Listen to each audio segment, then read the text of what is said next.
Alors nous habitons tous en France, hein, nous avons cette chance, on a gagné à la grande loterie. Et en France, on a beaucoup d'avantages, c'est vrai, et on gagne tous de l'argent.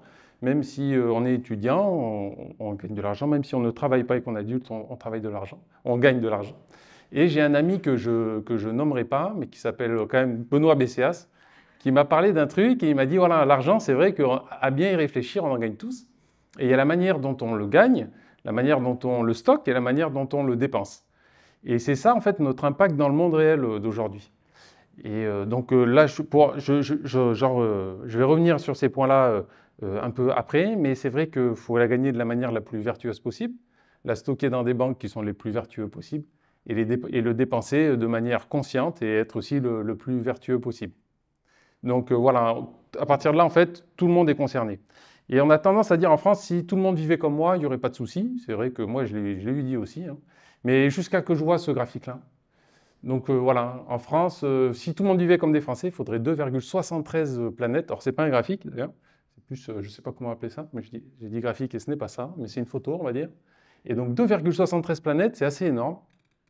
Donc voilà, nous sommes tous concernés par le changement climatique, même si on a l'impression qu'en tant qu'étudiant, on n'impacte pas beaucoup la pollution, mais finalement si, on l'impacte forcément vu qu'on habite ici en France.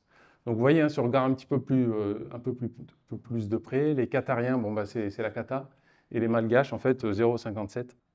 Alors au niveau des faits, vous avez vu dans le film, on parle de la fonte des glaciers, hein, du coup c'est vraiment l'axe que le film est orienté, et la fonte des glaciers entraîne principalement de la pollution et des agents pathogènes qui se libèrent dans l'air. Et là récemment, il y a eu une étude qui disait que les agents pathogènes que libérait la fonte des glaciers étaient très inquiétants.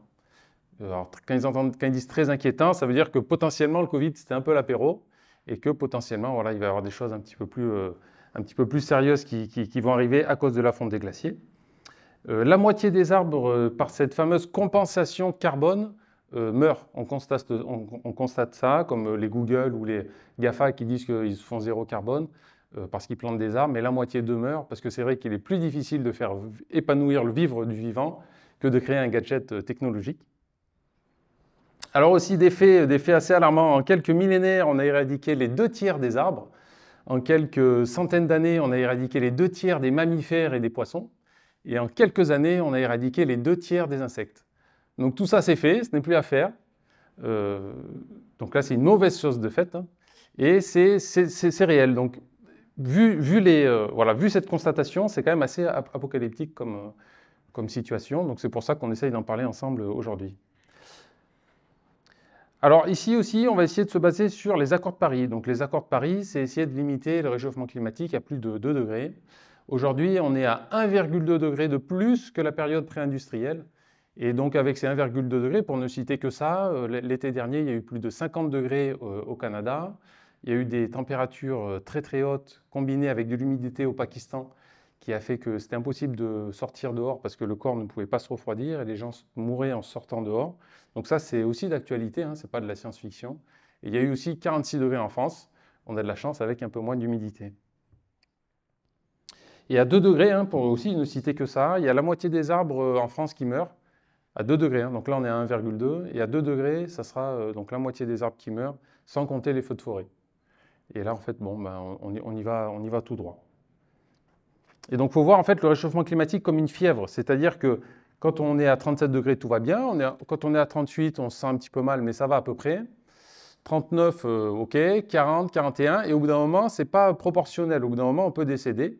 Et là, c'est de la même manière. En fait, c'est que ça s'emballe. Ce n'est pas progressif, ce n'est pas de degré en degré, les catastrophes qui se cumulent. Il y a un certain emballement qu'il faut prendre en compte ensuite. Alors, nous allons faire maintenant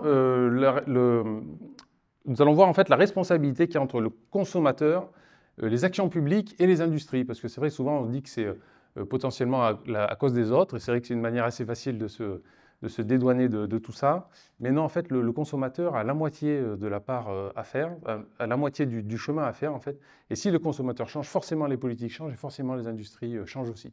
Donc c'est vrai qu'en fait ça appartient à nous tous, et c'est cool de savoir ça parce que tout est entre nos mains et c'est plein d'espoir. Alors au niveau des actions individuelles, donc là c'est parti, support numéro 2.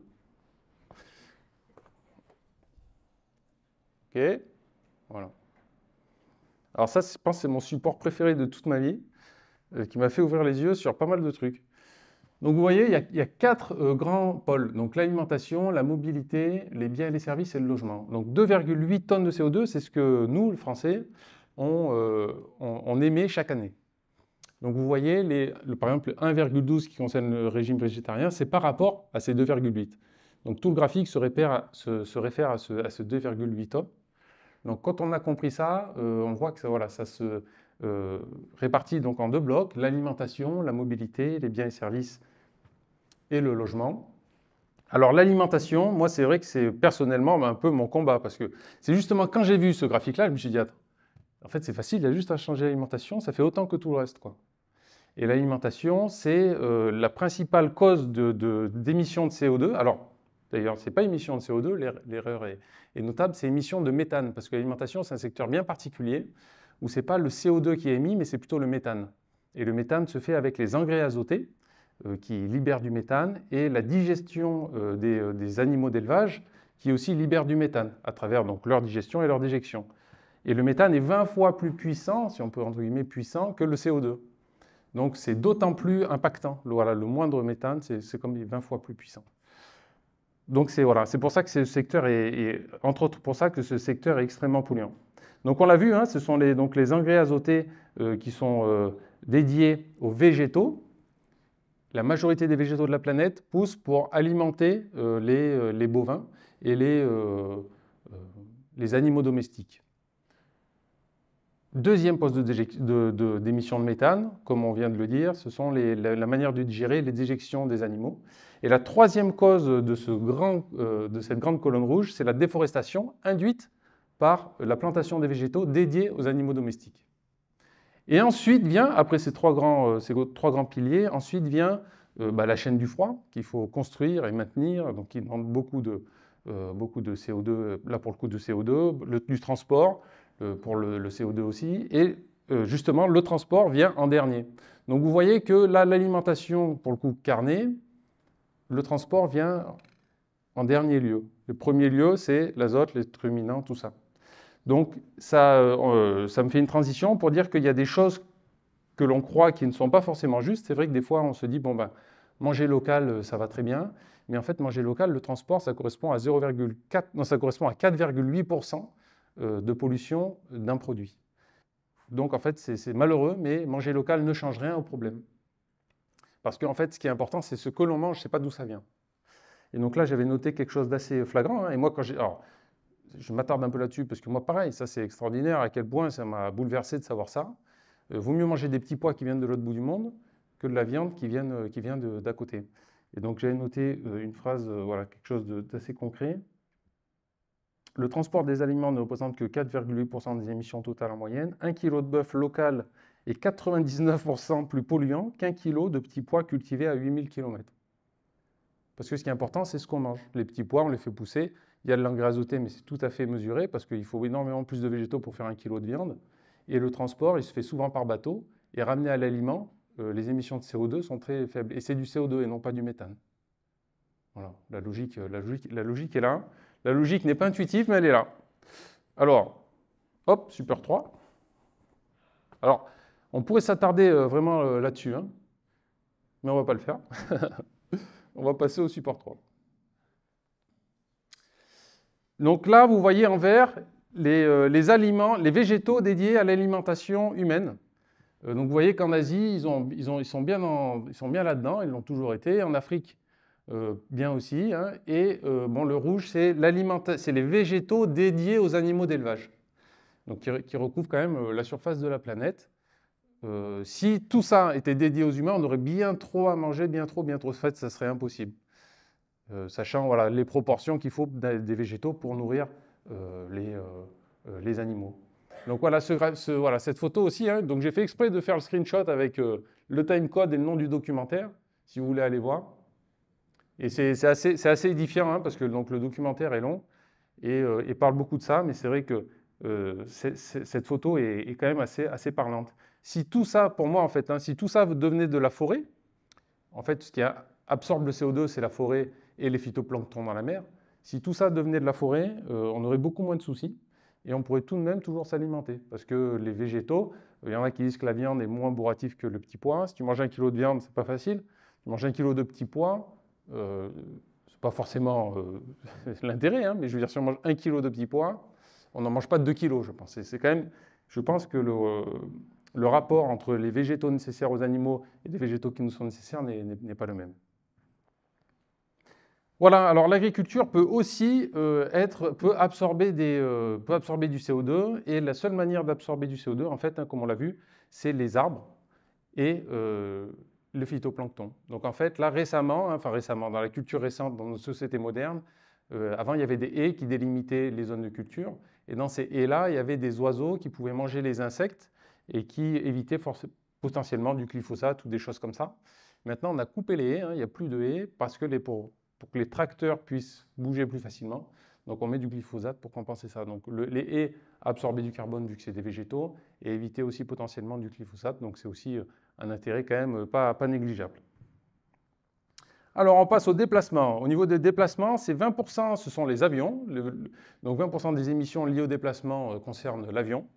80% c'est la voiture, avec 2/3 des déplacements non loin, c'est-à-dire aller au boulot ou aller voir des amis ou des choses comme ça. Et 1/3, ce sont des longs trajets. Donc l'idée, hein, c'est de remplacer les courts trajets par le vélo. La meilleure voiture électrique, c'est le vélo électrique. Et le meilleur vélo électrique, c'est le vélo organique, hein, je ne sais pas comment on appelle ça, le vélo classique, musculaire, voilà, le vélo musculaire. Un vélo électrique nécessite 50 fois moins de métaux qu'une voiture électrique. C'est-à-dire qu'avec une voiture électrique, au niveau de la batterie et des métaux nécessaires, on pourrait faire 50 vélos. Donc voilà, c'est aussi pas négligeable du tout. Et c'est vrai que bon, ça c'est la société, hein, notre société quand même se dirige vers ça. Ça on peut pas dire autre chose. Mais pour remettre dans le contexte, hein, le déplacement, ce n'est pas la cause principale. La cause principale, c'est l'alimentation, qui est un sujet très très peu abordé en règle générale. On est plus sur le logement et le déplacement. Donc là, on passe au troisième qui est peu abordé aussi, hein, ce sont les achats. Et donc le numérique, que nous allons faire un focus tout à l'heure. Le numérique qui est la principale cause de pollution des achats, hein, bien sûr, hein, avec tout ce qui est lié, les ordinateurs, les téléphones, etc. Et l'industrie métallurgique, les chimies primaires, l'assemblage qui correspond aux meubles, aux vêtements et tout ce qu'on peut acheter d'autre.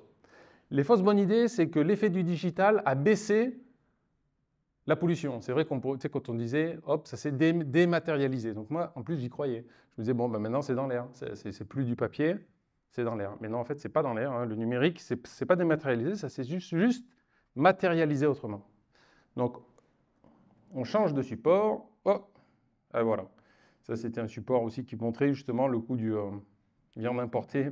C'est assez extraordinaire quand même. Hein, c'est la différence entre local et pas local, donc à 7500 km, c'est 0,5%. Donc là, il y a les références et tout. Je pourrais vous donner ça avec plaisir après si vous voulez creuser le sujet. Là, on en était là. Donc vous voyez, ça aussi, hein, c'est assez criant. Donc c'est depuis 1850 jusqu'en 2020. Vous voyez qu'en 1850, tout était renouvelable. L'énergie était renouvelable parce que c'était du bois, de l'eau, moulin à eau, moulin à vent. Donc là, on ne peut pas faire plus renouvelable. Maintenant, c'est plus vraiment du renouvelable. Enfin, on a inventé les éoliennes, on ne peut pas dire que ce soit vraiment... c'est beaucoup aussi énergivore. Alors, en fait, depuis 1950, on a passé notre temps à sortir des énergies renouvelables, hein, finalement. 1850, pardon. Donc, vous voyez ensuite, le charbon s'est ajouté, qui avait le même rôle que donc, la biomasse, c'est principalement le bois. Le charbon avait le même rôle là, c'était juste le même rôle, c'était juste pour faire plus de choses. Ensuite est venu donc le pétrole. Le pétrole correspond à la mobilité parce que vu qu'il est facilement transportable et qu'il donne énormément d'énergie, il correspond donc à la mobilité. Donc la mobilité est apparue à partir de là. Le gaz aussi est un petit peu compliqué à déplacer vu qu'il faut des pipelines et plein de choses. Et l'hydroélectricité, le nucléaire, le renouvelable. Donc quand on nous dit que le renouvelable va remplacer les énergies, ça paraît complètement impossible, complètement dingue de nous dire ça, parce que quand on voit ça, c'est strictement impossible que les renouvelables remplacent tout, parce qu'en fait, vous voyez que les énergies se superposent, elles ne se remplacent pas. Ils font que se superposer. Donc, tout ça pour dire que l'apparition du numérique, là, sur ce graphique, ça ne se voit pas. Il n'y a pas eu de baisse d'un coup, là. Ça n'a rien baissé. Hein. La biomasse, ça a toujours augmenté, le charbon aussi, etc. C'est assez... voilà, moi, pareil, hein, en fait, c'est des illusions que je croyais avant, que les énergies se remplaçaient. On n'a jamais utilisé autant de charbon depuis l'histoire de l'humanité. Alors que moi, je pensais même que le charbon, c'était fini, passé un moment. Mais pas du tout. Les énergies se superposent et on le comprend bien parce que nos utilisations se superposent. On a tous plus de téléphones, tous plus de voitures, on a tous plus de tout et c'est ça qu'on appelle être riche. Parce que les pays pauvres, quand on dit pauvres, c'est des pays qui n'ont pas accès à l'énergie uniquement. Comme Madagascar, on a vu où ils ont besoin de peu de 0,57 planètes. Ils n'ont pas d'énergie là-bas et on considère du coup que c'est de la pauvreté. Nous, on est des pays riches parce que l'énergie est abondante. Donc voilà, la richesse et la pauvreté est liée donc à cette énergie-là.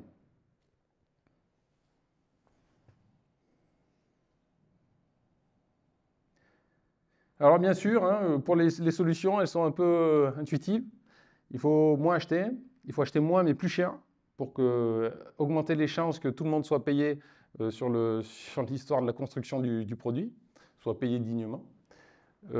Acheter un minimum et ne pas acheter neuf, et bien sûr acheter en friperie hein, si possible, réparer ses propres objets. Acheter une voiture, un téléphone, un ordinateur, le moins puissant possible, adapté à ses besoins. C'est-à-dire que quand on a un Mac pour faire du traitement de texte, c'est un petit peu surévaluer le traitement de texte. Il n'y a pas besoin d'avoir un Mac pour ça. Les téléphones aussi sont extrêmement puissants vis-à-vis de notre utilisation. Et plus l'écran est grand, plus c'est énergivore. Pour faire un ordinateur, il faut 40 métaux différents. Ces 40 métaux différents sont éparpillés dans le monde entier. Donc on va y revenir aussi, hein, mais plus ces objets sont grands, plus ils sont énergivores à sa création et à son utilisation. Alors, le prochain poste, c'est le logement. Donc, les constructions neuves entraînent beaucoup de ciment et d'acier. C'est ça la principale pollution. Et le chauffage au gaz et au gaz et fuel hein, sont les principales pollutions. Donc, idéalement, il faut remplacer le gaz et le fuel par une pompe à chaleur électrique. Et les fausses bonnes idées. Donc, quand on éteint l'eau, quand on se brosse les dents et qu'on éteint les lumières quand on sort de la salle, c'est très bien, mais ça ne suffit pas. Si tout le monde faisait ça, on ne pourrait pas se sortir d'affaire. Voilà, il faut des choses un petit peu plus importantes. Donc aussi, quand on dit que les toilettes de l'eau est potable et qu'on aimerait que ça soit de l'eau non potable, donc il y a un ami aussi que je ne citerai pas le nom, mais qui est présent dans la salle, il s'appelle Jérémy Védry, qui m'a dit qu'à Lyon, ils ont fait un test en dupliquant tous les réseaux, tu me dis si je me trompe, pour utiliser donc l'eau potable pour l'utilisation habituelle et l'eau usée pour les toilettes. Et il fallait tout dédoubler, donc ils l'ont fait vraiment, hein, ils ont tout dédoublé parce que ça ne passe pas par les mêmes tuyaux. Donc déjà, à partir de là, il y a un impact hein, quand on dédouble tous les tuyaux. Et c'est quelque chose qui n'a pas été concluant. Est-ce que tu confirmes, Jérémy? Merci. Confirme. Si vous voulez approfondir ce sujet-là avec lui, hein, il est présent. Alors là, à mon avis, il y a Vincent Fradin qui prendra part à la conversation rapidement si ça part comme ça. Au niveau du compost aussi, alors un chiffre tout à fait hallucinant, il y a 570 kg de déchets organiques qui sont jetés toutes les secondes en France. Toutes les secondes, des déchets organiques.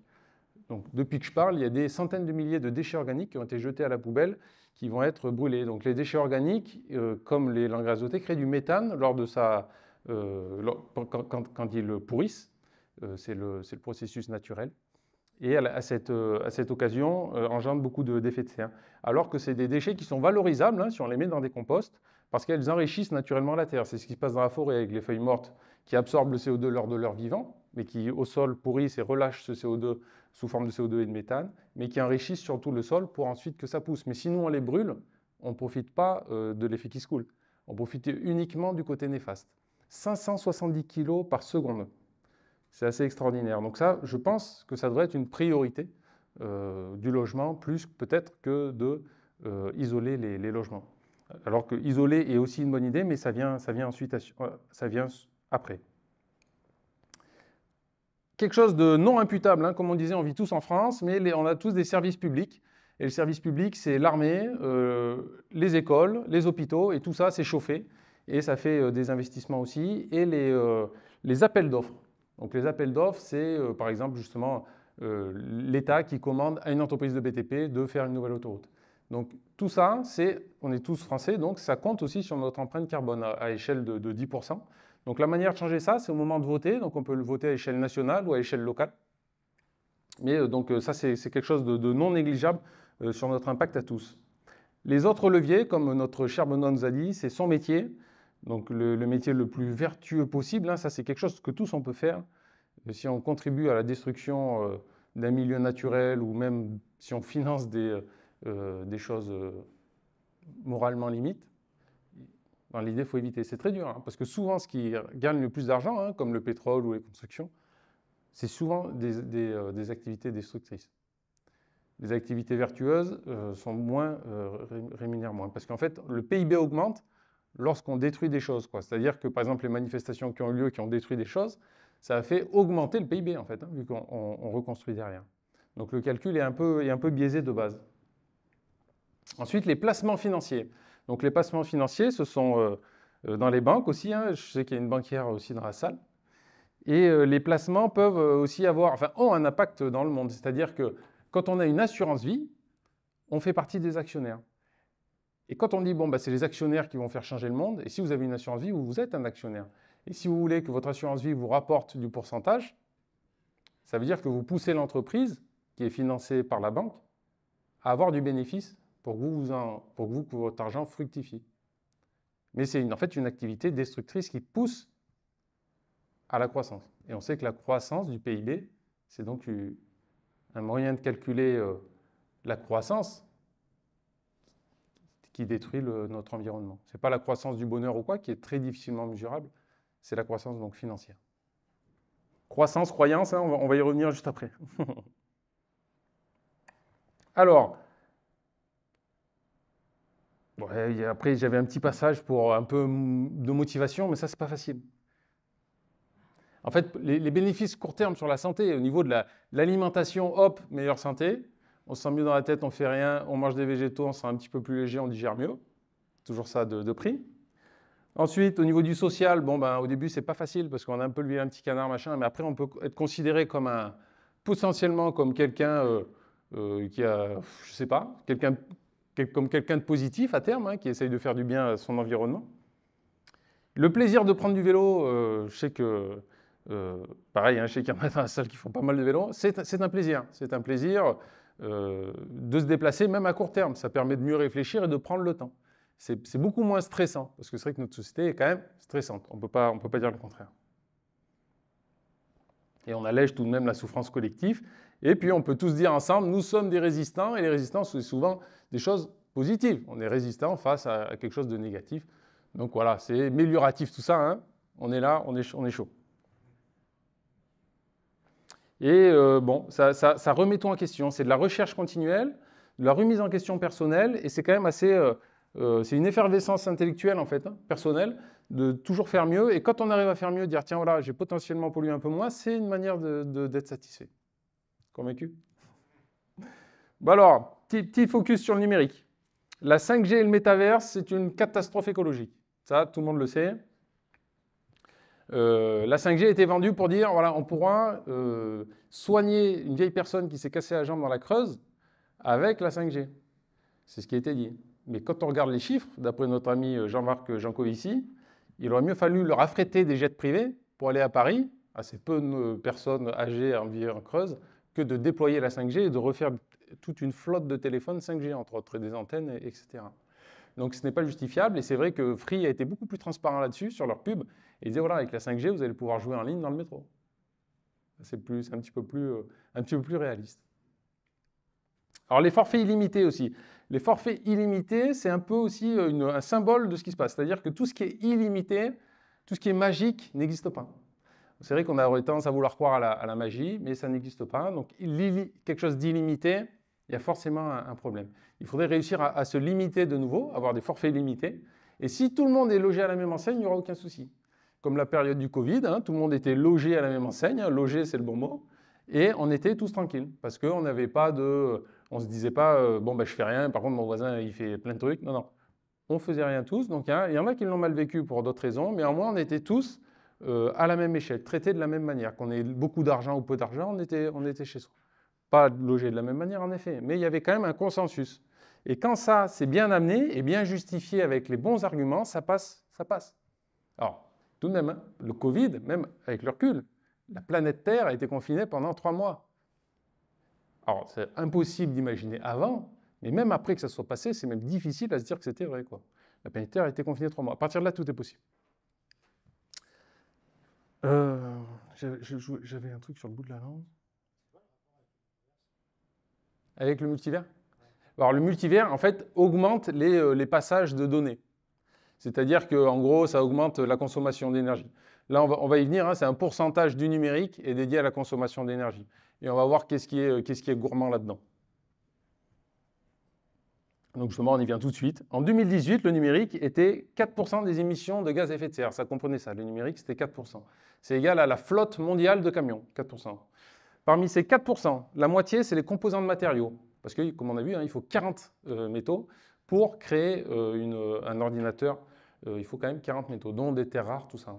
Alors le cuivre, hein, qui a quelques années, la teneur en cuivre dans les mines, la teneur en cuivre était de 15 kg.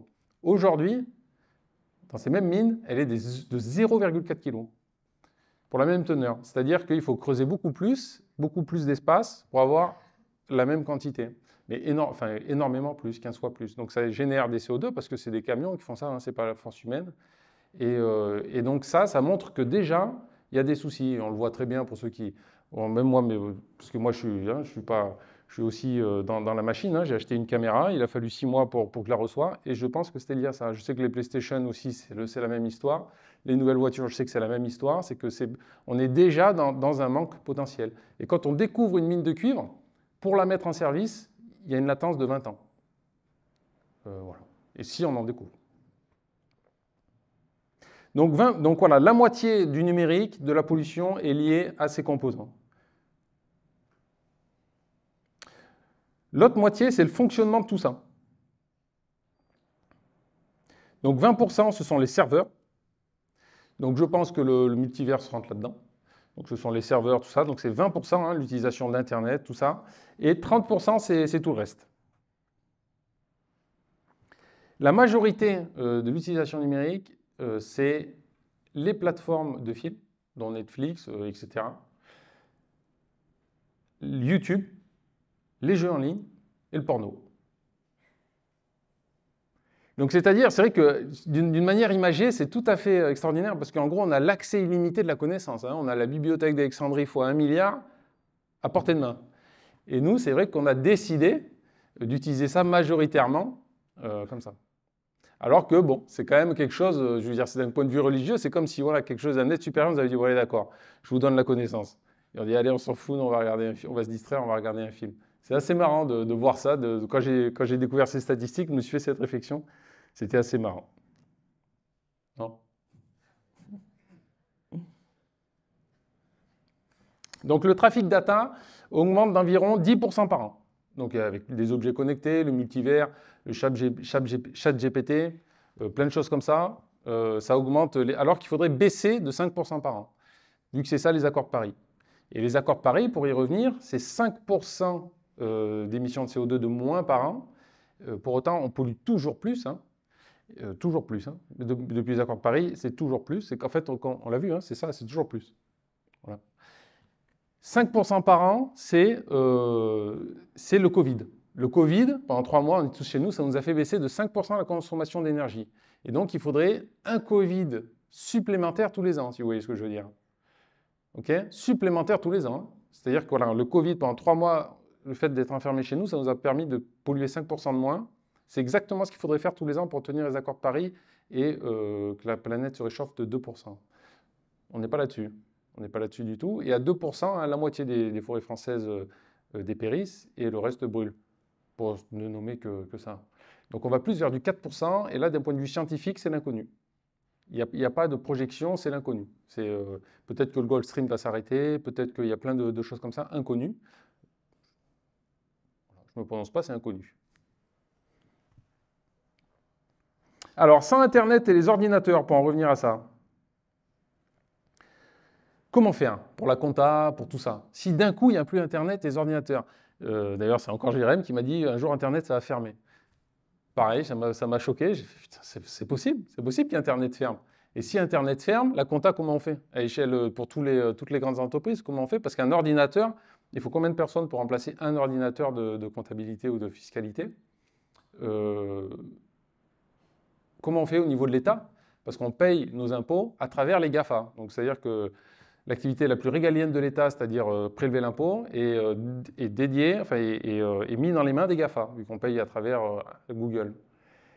Et donc, Internet, ça marche grâce à des camions qui vont chercher l'énergie nécessaire pour faire fonctionner Internet. C'est-à-dire que les impôts dépendent des camions qui vont chercher l'énergie nécessaire. Si Internet ferme, comment on fait au niveau des impôts? C'est assez extraordinaire. Et donc, avec ChatGPT, on va à fond là-dedans. C'est-à-dire qu'en fait, les connaissances des enfants, des étudiants, peuvent être altérées. Parce que s'ils sont utilisés à la place de réfléchir eux-mêmes, on va perdre des connaissances, forcément. Ça dépend comment on l'utilise. Voilà, c'est exactement ça. Ça dépend comment on l'utilise. C'est comme le nucléaire, tout ça. C'est exactement ça. Ça peut être un outil extraordinaire, comme dévastateur. C'est toujours ça. Mais c'est vrai que malheureusement, on a tendance à utiliser... c'est comme Internet. Hein. Internet, les conférences, il n'y a pas des milliards de vues. Les tutos pour apprendre des métiers, il n'y a pas des milliards de vues. Les résultats des recherches du GIEC, il n'y a pas des milliards de lectures.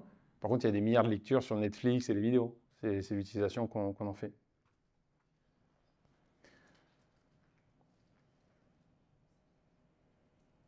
Donc, pour être sérieux sur la question, il faudrait que toutes les entreprises qui se disent sérieuses forment des gens sur l'impact écologique. C'est-à-dire, est-ce qu'on fait la 5G? Des gens qui sont formés à cet effet, qui ont des connaissances bien précises, qui font des recherches, qui voient le pour et le contre, qui font la balance entre le pour et le contre. C'est exactement ce qu'il faut faire à chaque fois. Hein.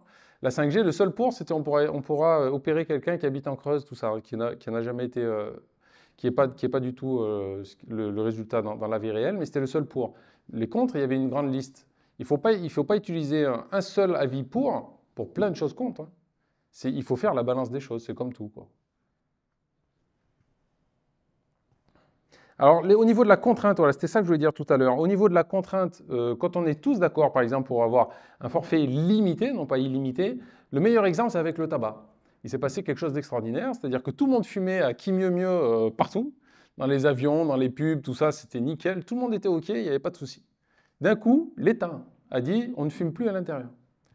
Ça pouvait être de la science-fiction pour ceux de l'époque, ça pouvait être de la science-fiction. Aujourd'hui, plus personne ne fume à l'intérieur, pas de souci. Tout le monde a accepté ça, parce que ça a été justifié. Tabagisme passif et des choses comme ça. Donc ça a été justifié et accepté. Donc de cette démarche-là, pareil, ça ouvre les champs des possibles, en fait. Quand c'est bien justifié, tout peut arriver. Alors tous ces problèmes-là, ça c'est très chiffré, hein, tout ce qu'on vient de voir, c'est un travail d'ingénieur. Donc c'est majoritairement les travaux de Jean-Marc Jancovici, que je vous ai exposé ici. Maintenant, il y a une autre approche qui est nécessaire pour arriver à faire tout ça, c'est une approche philosophique. Moi, celui qui me paraît très très sérieux sur la question, c'est Aurélien Barraud, que certainement vous connaissez pas mal d'entre vous. Alors, face à la crise du monde moderne, on s'interroge et il y a une recherche de sens. Alors là, il y a une belle phrase. Priver un être humain de sens, c'est comme priver une fleur de lumière. C'est pas moi qui ai écrit. C'est une chaîne YouTube qui s'appelle Le Précepteur. C'est quelqu'un qui vulgarise la philosophie, qui donne matière à penser, d'après lui. Mais cette phrase est magnifique tout de même. Alors la seule chose qui va contre l'économie, la seule chose qui dit « Ah non, là, on va arrêter de gagner de l'argent, ici, c'est la frontière. » La frontière, c'est la morale. C'est-à-dire qu'on gagne de l'argent à l'infini, on fait tout pour. Mais dès que, par exemple, je ne sais pas, il y a un enfant, on dit « Voilà, je pense que les enfants, il faudrait les faire travailler là. On va gagner plus d'argent. » Hop, il y a la morale. Et on dit non, c'est vrai qu'on pourrait gagner plus d'argent, en effet, mais c'est des enfants. On s'arrête. On ne fait pas, parce qu'il y a de la morale. Donc la morale, c'est la seule chose qui bride l'économie. Sauf que la morale disparaît. Parce que c'est l'individualiste, c'est la société individualiste qui prime. Donc on a moins de morale là-dessus. On va approfondir juste après. Et donc, je cite Aurélien Barraud, il dit « Le problème, ce n'est pas le réchauffement climatique, le problème, c'est notre manière d'habiter le monde. » C'est ce que j'ai mis aussi dans le film. Alors, est-ce qu'il y a d'autres manières d'habiter le monde, justement? sur cette question, faut faire preuve vachement d'humilité parce qu'on a tendance à croire que non. Mais en fait, si. Notre civilisation, elle n'a que 200 ans. Hein. La civilisation des Égyptiens a duré 2000 ans autour du Nil. 2000 ans. Assez extraordinaire. Pendant 2000 ans, le Nil n'a pas été ravagé. Donc il y a potentiellement des choses à prendre chez eux. Pas tout. Tout n'est pas bon à prendre partout. Ça, c'est clair et net. Hein. Il n'y a pas de société idéale. Mais par contre, c'est vrai qu'on pourrait s'inspirer de ça. C'est-à-dire qu'on pourrait s'inspirer de... Il y a beaucoup de choses qui se passent dans l'hémisphère sud, que l'hémisphère nord, c'est à peu près toute la même culture. Dans l'hémisphère sud, il y a encore beaucoup de richesses et de manières de vivre différentes, de manières d'habiter le monde qui est différente, qui reste encore tout un puits très riche de manières de vivre. Et c'est ce que j'ai essayé de transmettre aussi dans le film. Là. Je ne sais pas, c'est sous-jacent, mais quand on voit donc la personne qui fait des vocalises avec sa voix, qui a embrassé la culture péruvienne, qui vient de l'hémisphère nord, vu qu'il vient des Alpes, et on le voit plus âgé, si le message est bien passé, on le voit plus âgé, habillé en péruvien, qui raconte cette histoire, pour dire qu'il a embrassé la culture de l'hémisphère sud. Pour dire qu'en fait, que la connaissance, elle est allée du sud au nord, et non pas le contraire. Parce que l'habitude de colonialiste, c'est plutôt le contraire, et néocolonialisme également. C'est toujours du nord au sud. Et peut-être que nous, l'avenir, voilà, elle est déjà existante, il faut juste regarder ailleurs et s'inspirer de ça.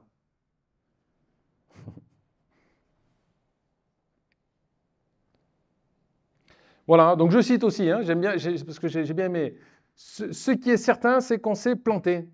Ce n'est pas de votre faute, ce n'est pas de la mienne, c'est civilisationnel, on n'y peut rien.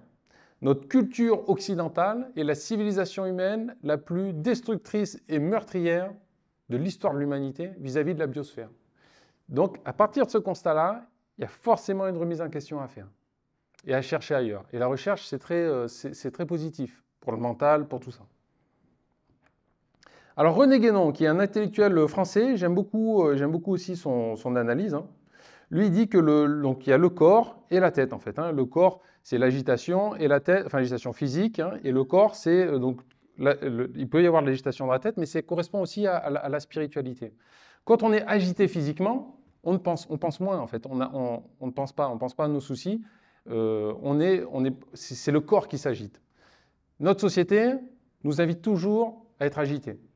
Par exemple, là je vois le président du BDE qui est sur son portable, hop, il s'agite. Il s'agite, il essaye de se divertir, machin, pour ne pas penser. Parce que c'est ça en fait, faire beaucoup de sport, c'est aussi ne pas penser, ne pas prendre du recul. Blaise Pascal, qu'on le connaît tous, c'est l'Auvergnat le plus extraordinaire qui a jamais vécu, dit que, justement, la phrase qui est au début du film, que le malheur des hommes, c'est de ne pas pouvoir rester seul, assis dans une chambre.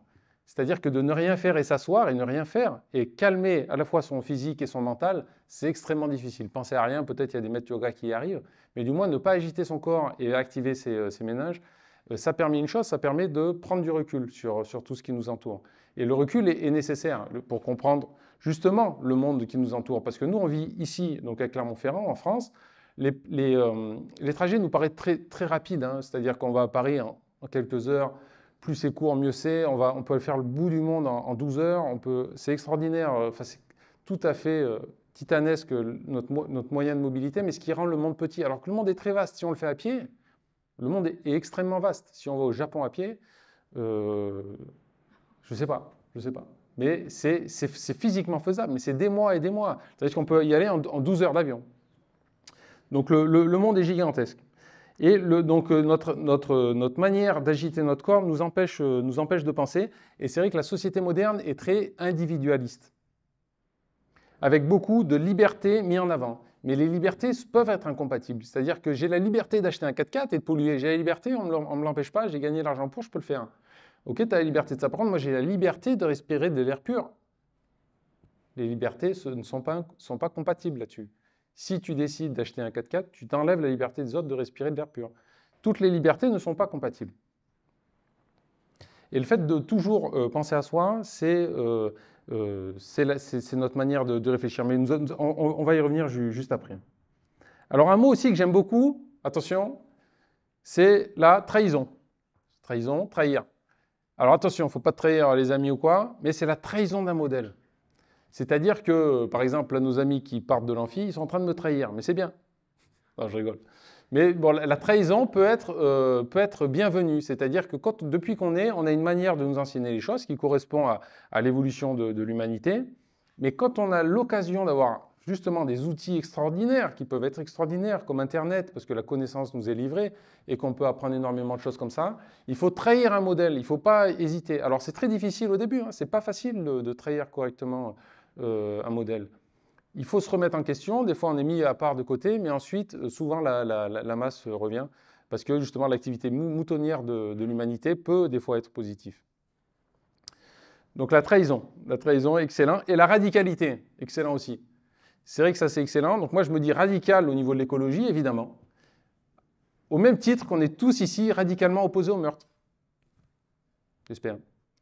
On est radicalement opposés au meurtre. Donc oui, on est radicalement à tuer 7 milliards d'animaux domestiques tous les 3 jours. Ça, je peux le comprendre. Il y a des choses où il faut être radical quand on parle de mort, de destruction massive ou d'extinction de la vie sur Terre.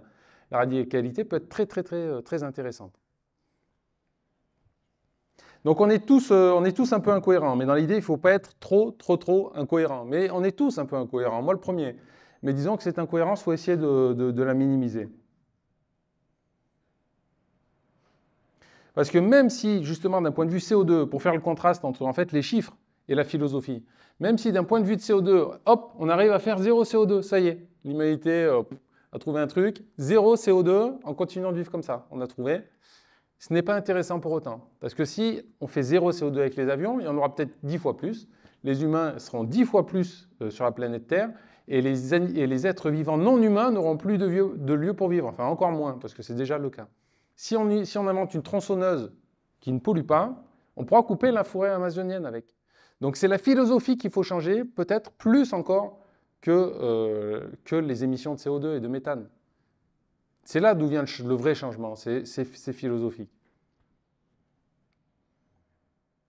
Alors les prochaines étapes, donc en fait, bon, les prochaines étapes vont arriver toutes seules, hein, comme le Covid est arrivé tout seul, la guerre en Ukraine est arrivée tout seul, donc on verra bien, hein, c'est assez excitant d'une manière positive et négative, de savoir à quelle sauce on va être mangé la prochaine fois. Et l'idée là, c'est de trouver donc une philosophie commune. Si on regarde la religion d'un point de vue utilitariste seulement, la religion de l'époque, comme on a vu, hein, de 1850, la religion de l'époque était très présente et forçait le peuple à se satisfaire de ce qu'ils avaient, parce qu'il n'y avait pas plus en fait. Donc ils étaient obligés de satisfaire ce qu'ils avaient et potentiellement avec un futur plus enviable. C'était la manière de voir les choses. Aujourd'hui, ça a changé. Aujourd'hui, on a toujours une religion, mais c'est celle de l'argent. Et on le voit très bien parce que les bâtiments religieux, les églises, etc., ressemblent énormément à nos tribunaux. C'est quasiment la même architecture, les mêmes places pour que les gens s'assoient, le même pupitre pour qu'une personne donne la sentence, les mêmes habillements totalement extraordinaires avec des perruques ou avec des choses qui ressemblent à des signes religieux. C'est du copier-coller. C'est juste une autre manière de montrer les choses et de ne plus appeler ça religieux. Mais en fait, c'est la religion, c'est l'argent maintenant. On a tous, l'humanité a besoin de spiritualité, d'une recherche de sens, d'où le titre de la conférence. La question maintenant, c'est quel va être le Dieu de demain? Parce qu'en fait, avec cette décroissance que l'on a entamée, subie, hein, pas voulue, on constate un retour de la spiritualité. Mais la spiritualité, il faudrait qu'elle soit positive, il faudrait qu'elle nous unisse tous dans un même projet. Et le Dieu, parce qu'il y en aura un ou une spiritualité différente, il faudrait qu'elle soit positive. Mais avec moins, il y a des contraintes qui apparaissent. Parce que la démocratie aussi correspond à ça. Les émancipations des différentes populations, tout ça correspond à l'abondance d'énergie. Donc il faudra lutter et intellectualiser cette information pour se dire qu'avec moins d'énergie, il faut rester libre, il faut rester tolérant, il faut rester tout ça. Avec plus d'argent, on est plus en paix, on achète la paix sociale, on est plus en paix. Avec moins d'argent, la paix sociale est beaucoup plus dure à maintenir. Tout est lié à l'énergie, c'est fou. Mais attention, tout est lié à l'énergie, hop, c'est faux, tout est lié à la philosophie.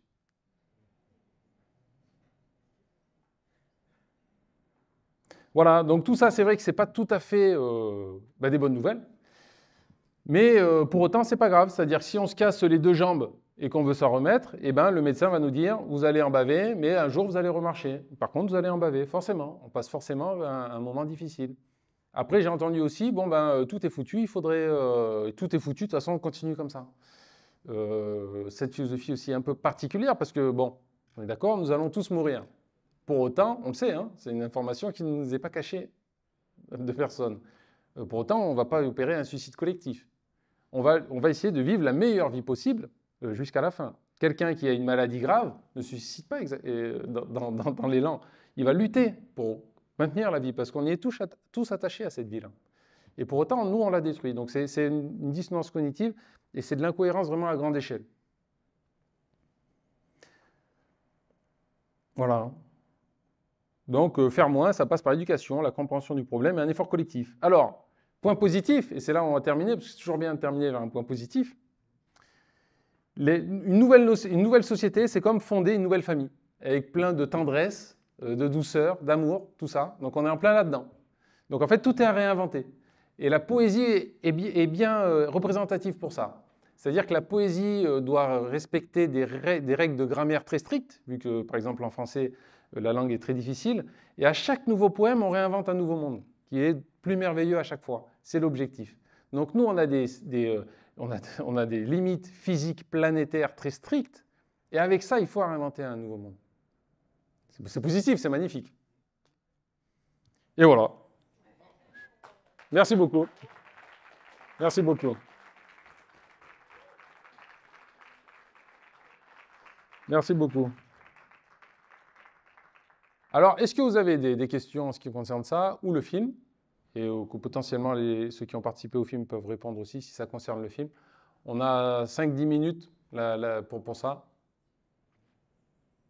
Ah oui, avec plaisir. Regarde, là, on a carrément de différents micros.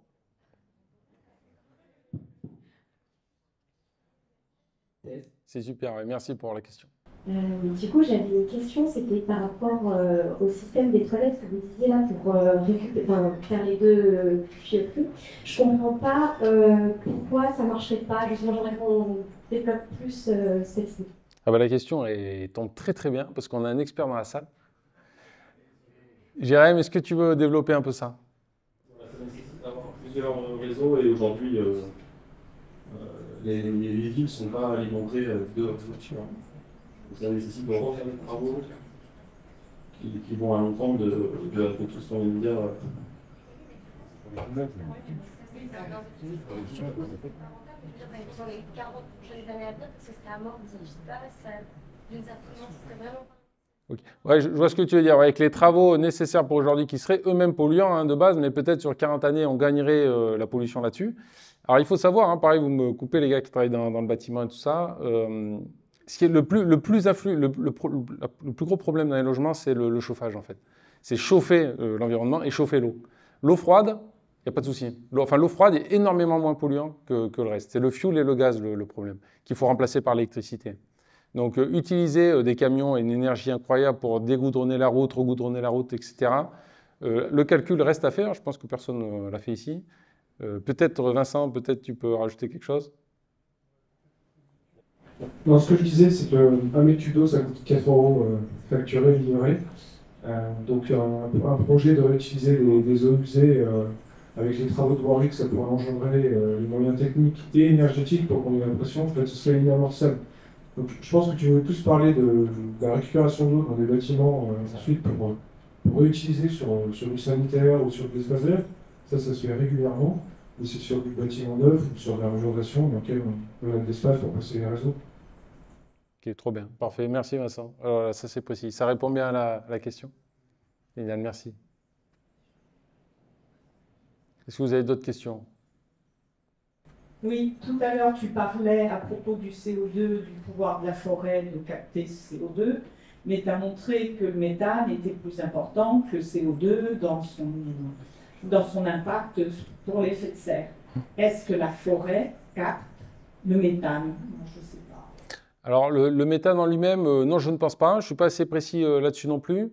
Mais ce qui capte la plupart du CO2 sur la planète Terre, c'est la mer. Ce n'est pas la forêt, c'est le phytoplancton qu'il y a dans la mer.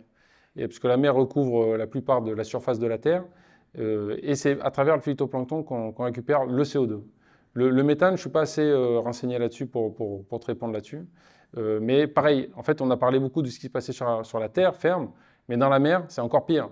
que ce qui se passe, et donc on vide les fonds marins. Tous les jours, on met l'équivalent en termes de distance de filet de pêche, on pourrait faire 5 fois le tour de la pêche, 5 fois le tour de la Terre avec les distances de filets de pêche qui sont mis dans l'eau tous les jours. Donc la mer capture de moins en moins les gaz à effet de serre. Alors c'est ça en fait, hein, c'est les gaz à effet de serre, donc le méthane en fait partie. Mais c'est vrai qu'on axe particulièrement sur tout le développement sur le CO2, alors que le méthane est beaucoup plus actif, en effet. Et donc à voir si le méthane relâché par le CO2, parce qu'en gros le bois et la forêt c'est neutre, c'est-à-dire que le méthane et le CO2 est capturé par la forêt que si les arbres sont vivants, quoi. Et au moment où elle meurt, donc elle relâche tout ça. Donc plus la forêt est vivante et immense, plus elle est capturée. Mais si on la coupe pour la brûler, elle relâche exactement ce qu'elle a capturé. Il y avait une autre question? Ah ouais, c'est super sympa, il y a plein de questions. Ouais, j'avais juste une petite question. Ouais. Pour arriver à une sobriété énergétique, il faudrait une décroissance. Jean-Marc Jancovici l'avait dit, mais est-ce que le capitalisme, le système économique mondial actuel, peut exister avec cette lutte contre le réchauffement climatique et contre le changement climatique? Alors, c'est vrai que la société moderne a apporté des mauvaises choses, mais aussi des bonnes choses qu'il faudrait préserver dans l'avenir. Mais la société actuelle n'est pas adaptée à une récession, tout à fait. Mais la récession, en fait, elle est déjà actuelle, hein, comme on a vu pour les mines de cuivre, tout ça, c'est en fait les quantités arrivent à leur épuisement. Les pics de pétrole ont été atteints dans les années 2010 jusqu'à aujourd'hui. Les pics de pétrole, de gaz, de cuivre, tout ça ont déjà été atteints. Donc maintenant, la décroissance va être subie et non pas voulue. Et c'est par des techniques de comptables que le PIB augmente, dont entre autres l'inflation des prix et l'inflation de l'immobilier, que le PIB toujours augmente. Mais avec un autre calcul, le PIB ne serait pas la même chose, serait tout à fait différent. Donc oui, pour répondre à la question, je ne pense vraiment pas que la société basée sur une croissance infinie est adaptée à ce qui se passe aujourd'hui. Et on n'est pas obligé de la changer radicalement, de switcher radicalement, mais on peut la changer petit à petit, quoi. Merci. Du coup, petite question aussi sur tout ce qui était énergétique. Vous avez dit tout à l'heure, à juste titre, que l'alimentation pouvait représenter 46% du problème, mais du coup, c'était, la solution que vous avez soulevée, c'était manger moins de viande. Mais alors, qu'est-ce qu'on fait? Est-ce qu'on laisse la faune se propager de plus en plus, au risque qu'il y ait également des problèmes sur ce sujet-là, ou pas? Alors voilà, à ce niveau-là, il y a un chiffre quand même assez criant sur la biomasse des mammifères, parce que quand même, nous sommes tous... les mammifères, en fait, les animaux que nous mangeons sont aussi des mammifères. Et donc sur cette biomasse, sur 100% de biomasse, les humains représentent 60%, donc du poids. Les animaux domestiques représentent 46% du poids, 46%. Donc principalement les bovins, les chiens, les chats, les lapins, tout ce qu'on peut manger au quotidien, 46%. 4%, c'est les animaux sauvages. Pourtant, dedans, il y a des éléphants. Donc en fait, les animaux sauvages sont anecdotiques. Il y a plus d'animaux sauvages dans les livres pour enfants que sur la planète Terre. Donc au moment où, si on réduit les animaux domestiques au bénéfice des animaux sauvages, pour qu'ils deviennent invasifs, entre guillemets, on a de la marge. On a vraiment beaucoup de marge. Et après, c'est une manière de vivre, justement. C'est une manière de vivre. Parce que là, c'est vrai que nous, on est contre la nature. On vit contre la nature. On a peur de la nature. En fait, on est très frileux vis-à-vis de la nature. On a peur des insectes. En fait, on a vraiment un climat de peur vis-à-vis de la nature, alors qu'on en fait partie, de la nature. Et je pense qu'il ne faut pas avoir peur des animaux sauvages. Il y a un dialogue à installer avec eux.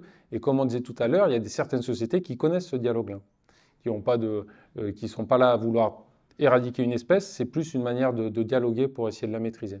Mais c'est de la recherche, en effet. C'est une autre manière de vivre. Merci. La nourriture qu'on fait en excédent, parce qu'aujourd'hui on produit largement en excédent en fait, du coup elle serait supprimée. Ça voudrait dire qu'on vivrait avec un confort et beaucoup moins de réserves. On vivrait plus au jour le jour qu'aujourd'hui on a des réserves isolées, par exemple des années. Totalement. Totalement. Aujourd'hui, exactement, on gère le surplus aujourd'hui, parce que justement il y a un surplus immense. Mais comme on a vu sur le graphique d'avant, si on arrête l'alimentation carnée, les végétaux, il y en a bien plus qu'il n'en faut, quoi. Et en fait, il y a une marge entre ce qu'on vit aujourd'hui, avec énormément de divertissement, comme on l'a vu pour le numérique, c'est que du divertissement. Le reste, c'est à la marge. Ce qui est intéressant pour gérer un pays, faire fonctionner les banques ou développer sa possibilité intellectuelle, tout ça est à la marge. Il y a énormément de manières de contracter l'énergie en réduisant les loisirs, en fait, au final, en réduisant tout ce qui est gadget, quoi. Les voyages à l'autre bout du monde, ça, c'est une chose qu'il faudrait supprimer d'abord avant l'alimentation. Vous voyez ce que je veux dire? Avant que ça devienne critique sur la manière de vivre, hein, qui est les besoins primaires, on a un panel énorme. Arrêtez de se chauffer à outrance, arrêtez d'utiliser l'eau à outrance, l'eau chaude à outrance. Arrêtez de diminuer le charbon, parce que la majorité de l'électricité mondiale, c'est du charbon. En France, on a la chance que ce soit le nucléaire. Comprendre cette idée-là aussi, que le nucléaire, ça limite le CO2.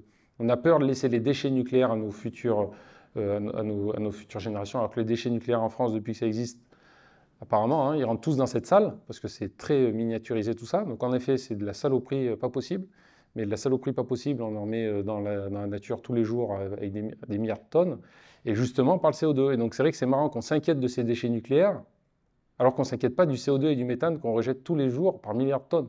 Et on s'inquiète de cet amphithéâtre rempli de déchets nucléaires. Donc il y a une petite contradiction à souligner qui est super intéressante. Donc ça, voilà, on peut contracter énormément de choses avant que ce soit les besoins primaires. Mais oui, ta remarque est intéressante. Est-ce qu'il y a d'autres questions? Ah, encore une? C'est génial, merci. J'ai une question un peu personnelle, donc vous n'êtes pas obligé de répondre. Personnellement, ça fait 1 an que je suis végétarien. Ah. Et je me demandais si vous preniez des compléments alimentaires pour la santé. Bah si, non mais là je suis obligé de répondre. Et ça peut être long. Mais bon, j'adore quand même. Donc, quand on est végétarien, alors vegan c'est autre chose, mais quand on est végétarien, il faut absolument prendre de la B12. Et la B12, c'est révélateur en fait aussi potentiellement du problème. Ça a été découvert il n'y a pas longtemps, en 1970. Donc toutes les sociétés végétariennes et véganes qui ont été essayées avant ont dépéri parce qu'il y avait ce problème de B12. Donc quand on parlait de carence, c'était principalement la B12. C'est le cerveau, ça aide à fonctionner le cerveau. Donc c'est essentiel. Hein, et on peut finir à l'hôpital forcément au bout de 3 ans, 3-4 ans, on peut même en décéder à long terme. C'est essentiel la B12. La B12, il y a eu plusieurs versions, mais la version réelle en fait est la dernière qui est pas pour finalement, qui peut être un sujet utilisé contre le véganisme, c'est que la B12 est générée par les animaux qui ne sont pas carnivores, par les animaux herbivores. C'est généré dans leur intestin. Donc en effet, les vaches, tout ça, mais les vaches tout de même sont supplémentées en B12 parce qu'en fait on crée de la B12 suffisamment pour nourrir 4 fois la population mondiale. Donc toute la B12 est destinée aux animaux domestiques pour qu'ils soient suralimentés en B12 pour que les humains n'aient pas de problème à ce niveau-là. Ça, c'est à part. Mais sinon, en effet, la B12, naturellement, est dans l'estomac des biches, de tout ça, de tout ce qui est herbivore. Donc c'est pour ça que la chasse était nécessaire à l'époque. Tuer était nécessaire pour s'alimenter en B12. Mais on remarque que dans les sociétés végétariennes anciennes, même véganes, en fait, on pensait, hein, véganes anciennes, c'était jamais 100% véganisme, et ils faisaient de la petite chasse, les chasseurs-cueilleurs. Ils faisaient de la petite chasse, et en fait, c'est de la chasse d'insectes. C'est-à-dire que les enfants, tout ça, si nous, ici, on arrête de construire, les insectes, ils viendront partout, et les enfants, à tout âge, ils mangeaient les insectes qui traînaient, des fourmis, des choses comme ça, et tous les insectes génèrent de la B12, donc ils avaient cet apport-là. Ok, ça c'est historique. Hein. Donc la B12, c'est forcément nécessaire à l'homme, et aussi aux autres animaux qui mangent, tous les carnivores ont besoin aussi de B12. Donc en effet, hein, nous sommes carnivores. Mais nous, on est autoproclamés intelligents, être intelligents. On est plus intelligents que les autres. Cette intelligence, pour moi, elle est réelle que si elle évite de tuer, en fait. Hein, parce que sinon, c'est quoi l'intelligence? C'est quoi l'intelligence si elle évite, si ce n'est pas pour améliorer le monde? Je ne sais pas comment on appelle ça. Mais pour moi, l'intelligence, c'est la possibilité d'améliorer le monde. On a inventé la B12 qui est totalement chimique. C'est-à-dire que ce n'est pas naturel, ça, c'est chimique, la B12 qu'on a inventée. Avec cette B12 chimique, on évite de tuer. Parce qu'en effet, c'est nécessaire. Et en effet, c'est dans les animaux qu'on peut manger. Avec un cachet de B12 qui est gros comme ça, qui ressemble à un bonbon, qui a le goût d'un bonbon, avec ça, on évite de tuer 7 milliards d'animaux tous les 3 jours. Pour moi, c'est vraiment l'intelligence humaine, ça. C'est-à-dire que oui, on aurait besoin de tuer, de manger des insectes, parce que c'est aussi tuer, mais on ne va pas le faire parce qu'on a réussi à inventer quelque chose qui nous évite de tuer et vivre paisiblement. Tu vois, c'est une manière d'approcher la chose. Donc, en effet, il faut la B12. Alors, plus précisément, moi, je prends de la Veg-One. Et dans la Veg-One, il y a de la B12, de l'iode, parce que je ne mange pas assez d'algues, parce que les poissons mangent de l'algue pour l'iode, et puis nous, il nous faut de l'iode. Donc, je sais que dedans, il y a un petit peu d'iode, et de la vitamine D3 liée au soleil. Voilà, réponse complète. Peut-être une dernière question? C'est pas pour le corps comme Comme le B12, c'est un comprimé, un médicament qui est produit par des industries pharmaceutiques et ces choses-là. Oui, totalement. Donc la B12 qui est créée, hein, on pourrait supplanter 4 fois la population humaine. C'est-à-dire que si toi tu ne manges pas la B12, ça va être un animal qui va la manger, un animal domestique qui va être mangé. Ceux qui mangent de la B12, c'est entre autres avec les comprimés qui sont faits par des entreprises pharmaceutiques qui passent d'abord par les animaux, qui mangent aussi des médicaments parce que en fait, concentrer des animaux dans un même endroit pendant un certain temps, ils génèrent tous des maladies.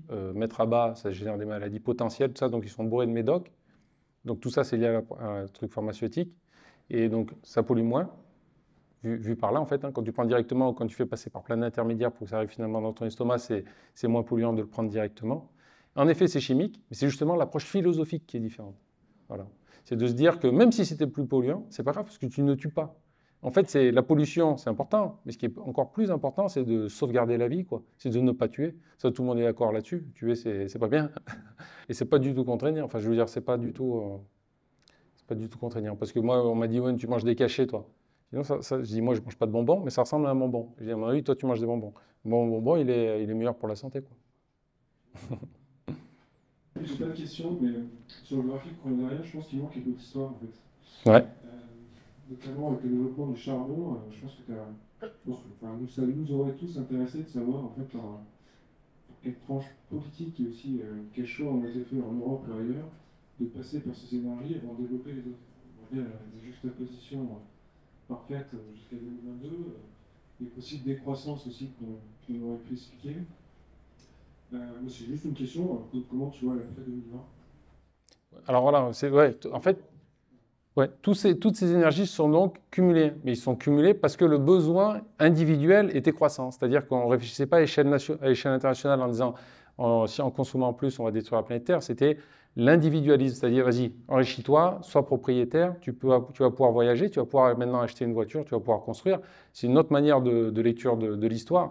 Et c'est avec ces besoins croissants personnels aussi de la masse de la population mondiale qui a augmenté que les besoins en énergie ont augmenté. Donc c'est pour ça que ça s'est cumulé. En fait, on cherchait toujours autre chose pour faire plus. On n'a jamais cherché autre chose pour faire moins. Et c'est ce qu'on essaye de nous faire croire avec l'énergie renouvelable. Mais c'est autre chose pour faire plus. Et si on invente une nouvelle énergie, ça sera pour faire plus. Une nouvelle manière de faire de l'énergie qu'on n'imagine pas encore, ça ne sera pas pour diminuer tout le reste. Parce que les besoins augmentent. La population augmente. Mais quand on dit que la population augmente et que c'est un problème, le problème, il vient de l'hémisphère nord. Parce que dans l'hémisphère nord, un enfant de l'hémisphère nord consomme autant que 10 enfants dans l'hémisphère sud. Parce que l'enfant de l'hémisphère nord va avoir des besoins, va avoir des jouets qui ne sont pas du tout en bois, va avoir énormément de choses comme ça. Donc c'est pour ça que les enfants, avant, en 1910, ils jouaient avec des jouets en bois. Et on leur a dit, en 1950, on leur a dit, bon, ben maintenant, vous pouvez jouer avec des jouets en plastique. Maintenant, vous pouvez avoir des voitures. Maintenant, vous pouvez avoir ça. Donc les énergies sont cumulées de cette manière. C'est vrai que s'il y avait une politique de long terme qui aurait été intervenue, ça aurait été de se dire, on va diminuer la chose ou stabiliser la chose. Mais c'est nos besoins croissants qui augmentent. Je ne sais pas si ça répond à ta question, Vincent. Comment tu fais, par exemple, en 2022, à l'Inde, au Sri Lanka ou je sais quel pays, donc voilà, vous avez arrêté le charbon, parce que le charbon c'est pas cher, mais vous avez besoin de le développer, comment ils font ? Alors après, attention, hein, l'hémisphère sud, en fait, il ne faut pas trop s'en occuper parce que c'est eux qui polluent le moins. Ceux qui polluent le plus, c'est l'hémisphère nord, mais de loin. Et en fait, à long terme, l'énergie disponible sur la planète Terre ne va pas permettre au monde entier de vivre comme des Français, de toute façon. Donc en fait, cette course à cette maison au bord de la mer, là, si on veut revenir à ça, elle est impossible pour tout le monde. Donc ceux qui utilisent dans l'hémisphère nord des énergies tout à fait polluantes, c'est pour une utilisation tellement faible que ce n'est pas le sujet. Nous, c'est l'hémisphère nord. C'est la Chine, les États-Unis, l'Europe, nous sommes les principaux polluants. En fait, c'est ça l'idée un peu du développement, c'est de voir un peu les priorités. C'est-à-dire, voilà, c'est quoi le truc? C'est l'alimentation, c'est l'hémisphère nord, c'est là-dessus. C'est pas, je ne sais pas, un pays, les Péruviens, parce qu'on a vu qu'ils jetaient, potentiellement, il y avait des images où ils jetaient beaucoup de choses par terre parce qu'ils n'avaient pas tout à l'égout. Les Péruviens, leur truc de CO2, elle n'a rien à voir à comparer de nous. Si on vivait tous comme des Péruviens, il n'y aurait pas de souci, même à jeter les choses dans la nature. La mer de déchets, que l'on connaît tous, elle est constituée à 90% de filets de pêche. C'est-à-dire que le véganisme enlèverait ça. C'est-à-dire que les filets de pêche qu'on met, qu'il faut faire 5 fois le tour de la Terre quand ils se coincent dans les coraux, parce que ce n'est pas des filets de pêche grands comme l'amphithéâtre, c'est des filets de pêche grands comme Clermont-Ferrand qu'on met dans la mer. Et quand ils sont coincés dans les coraux, ils les coupent et ils les laissent sur place. Ensuite, c'est des filets de pêche qui sont faits justement pour capturer les poissons. Donc ils remontent à la surface avec plein de poissons qui meurent coincés dans les filets. Et c'est ça qui constitue un continent. Ce n'est pas les cotons-tiges. Les cotons-tiges, je crois que c'est 0,00003% du problème. Ce n'est pas les déchets. C'est-à-dire que voilà, tout c'est l'hémisphère nord qui jette les déchets dans la nature, il n'y a aucun souci. Hein. Le souci, c'est quand on mange du poisson. En fait, c'est ça qui est dur à comprendre. C'est que le souci ne vient pas de ce que l'on voit. Nous, on est des êtres... voilà, là, il fait chaud, on se dit, bon, bah, ici, il fait bon. C'est ça qui nous intéresse. On a du mal à se projeter dehors. On s'intéresse à ce qu'on voit et ce qu'on touche. Et dès que, justement, il faut prendre le temps, arrêter de s'agiter physiquement et prendre de la hauteur, c'est beaucoup plus difficile, quoi. Alors que c'est cette vision-là qui nous permet de voir les choses de la globalité. Et en plus, toutes les informations sont accessibles sur Internet.